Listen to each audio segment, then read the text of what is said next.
Students, welcome back. आज हम discuss करेंगे ट्रेडिंग अकाउंट में what are the equations for preparing your trading account. तो सबसे पहले देखते हैं, जब हम ट्रेडिंग अकाउंट बनाते हैं तो हमारा ग्रॉस प्रॉफिट कैसे निकल के आता है। आपको बहुत अच्छे से पता है, मैंने ट्रेडिंग अकाउंट का फॉर्मेट आपके साथ शेयर किया है। ट्रेडिंग अकाउंट के फॉर्मेट में क्या होता है, बेसिकली दो साइड होती है, एक होती है डेबिट, एक होती है क्रेडिट साइड।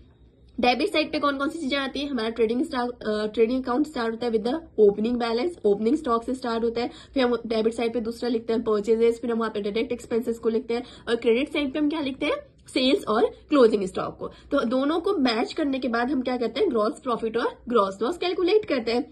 तो ग्रॉस प्रॉफिट कैसे निकल सकता है, उसी ट्रेडिंग अकाउंट से मैंने ये फॉर्मूला निकाला है। फॉर्मूला क्या है, सेल्स में से जब हम कॉस्ट ऑफ गुड्स सोल्ड को माइनस करेंगे तो हमारा ग्रॉस प्रॉफिट निकल के आ जाएगा। ठीक है, आपको ये तो समझ आएगा कि सेल्स क्या होती है, लेकिन कॉस्ट ऑफ गुड्स सोल्ड कहाँ से आएगी, ये तो हमने कहीं भी ट्रेडिंग अकाउंट में नहीं देखा था डायरेक्टली।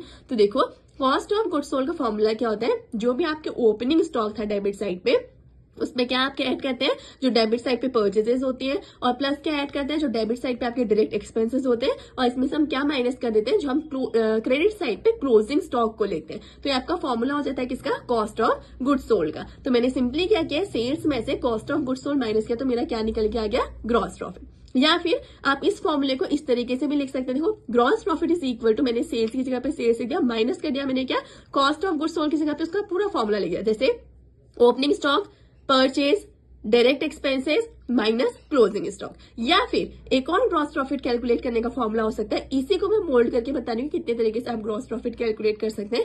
अभी तक मैं क्या करी थी, क्लोजिंग स्टॉक को यहाँ ब्रैकेट में माइनस करी थी, अब मैं क्या करूंगी, सेल्स और क्लोजिंग स्टॉक यानी कि जो क्रेडिट साइड के आइटम्स है दोनों को मैंने ऐड कर दिया, उसमें से माइनस कर दिया क्या मैंने, डेबिट साइड के आइटम, ओपनिंग स्टॉक, परचेज और डायरेक्ट एक्सपेंसेस को। मेरा क्या निकल के आ जाएगा यहाँ पे, ग्रॉस प्रॉफिट। आई होप आपको ये तीनों ही फॉर्मूले जो मैंने डिफरेंट तरीके से बताया आपको कि कैसे आपका ट्रेडिंग अकाउंट में आपका ग्रॉस प्रॉफिट कैलकुलेट होकर आता है, ये आपको क्लियर हो गया होगा।